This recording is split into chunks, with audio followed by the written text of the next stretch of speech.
ഞങ്ങൾ തമ്മിൽ 3 വർഷം റിലേഷൻഷിപ്പിലായിരുന്നപ്പോഴാണ് കിച്ചുവിന് ബൈക്ക് ആക്സിഡൻറ്റ് പറ്റുന്നേ. അപ്പോൾ ഞാൻ +2-ലും കിച്ചു എഞ്ചിനീയറിംഗ് സെക്കൻഡ് ഇയറും. ഇത്ര പ്രായം കുറവിലെ റിലേഷൻഷിപ്പിലായ കാരണം എൻ്റെ വീട്ടിൽ ഓൾറെഡി പ്രശ്നങ്ങൾ ഉണ്ടായിരുന്നു. പക്ഷേ ആക്സിഡൻറ്റ് കൂടി കഴിഞ്ഞപ്പോൾ ഇനി അവൻ നിന്നെ എങ്ങനെ നോക്കും? അവനെ കൊണ്ട് ബേസിക്കായ കാര്യങ്ങൾ പോലും ഒരാളുടെ ഹെൽപ്പില്ലാണ്ട് ചെയ്യാൻ പറ്റില്ല. നീ ഇനിയും അവനെ മതിയെന്ന് പറഞ്ഞു നിന്നാൽ നിൻ്റെ ജീവിതം നശിക്കും. അവനെ കൊണ്ട് ഇനി ഒന്നിനും പറ്റില്ല. ഇതൊക്കെ എൻ്റെ ഫ്രണ്ട്സിൽ നിന്നും നാട്ടുകാരും വീട്ടുകാരിൽ നിന്നും എല്ലാം വന്ന ക്വസ്റ്റ്യൻസ്. പക്ഷേ ഞാനതൊന്നും മൈൻഡാക്കിയില്ല. എല്ലാവരുടെയും അപ്രൂവൽ കിട്ടി ജീവിക്കുന്ന ഒരു കാലത്തും സന്തോഷവും സമാധാനവും കിട്ടാൻ പോണില്ല എന്ന് എനിക്ക് പണ്ടേ മനസ്സിലായിരുന്നു.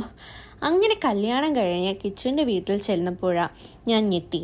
കിച്ചുവിൻ്റെ കാര്യങ്ങൾ മാത്രമല്ല ഇൻഡിപെൻഡൻ്റ് ആയിട്ട് ചെയ്യുന്നേ. ഞാനും അമ്മയും കുക്ക് ചെയ്യുമ്പോഴാണേലും ക്ലീൻ ചെയ്യുമ്പോഴാണേലും മാറി നിൽക്കാണ്ട് കിച്ചു ഇഷ്ടത്തോടെ വന്ന് ഹെൽപ്പ് ചെയ്യുമായിരുന്നു.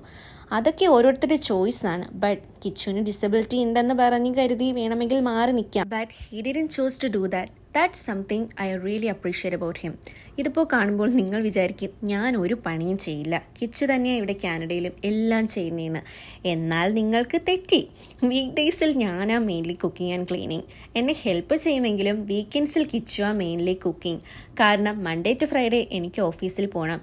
ആകെ എനിക്കൊന്ന് ഉറങ്ങാനും റെസ്റ്റ് എടുക്കാനും പറ്റുന്നത് വീക്കെൻഡ്സാണ് എന്ന് കരുതി വീക്കെൻഡ്സിൽ ഞാൻ വെറുതെ ഇരിപ്പല്ല കേട്ടോ. ഞാനും എന്നെ കൊണ്ട് പറ്റുന്ന പോലെ ദേ ഇങ്ങനെയൊക്കെ ശല്യം ചെയ്യും. അപ്പം ഇത്രയൊക്കെ ഉള്ളൂ. Okay, by.